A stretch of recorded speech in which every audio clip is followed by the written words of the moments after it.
Ito ang bagawak. Bagawak. Ang scientific name niya ay Philodendron lacerum. Philodendron lacerum. Sa Tagalog, mas popular ito na tawag na pakpak paniki. Pakpak paniki. May medicinal properties ang bagawak. Ang mga dahon ay maaring pakuluan sa suka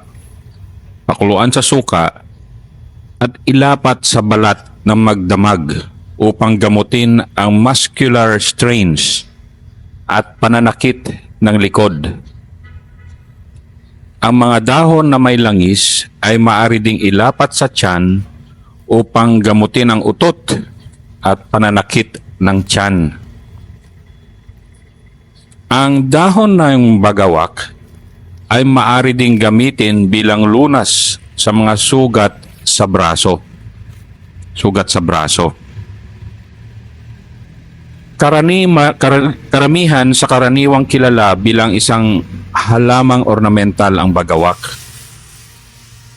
Nilinang ng mga urban gardeners, ngunit maaari ding matagpuan ito sa ligaw. Ang main purpose ko dito para i-introduce ang bagawak ay para ma-familiarize kayo kung ano ang itsura ng bagawak na may medicinal properties pero ginagamit din na ornamental plant. Ito po ang bagawak.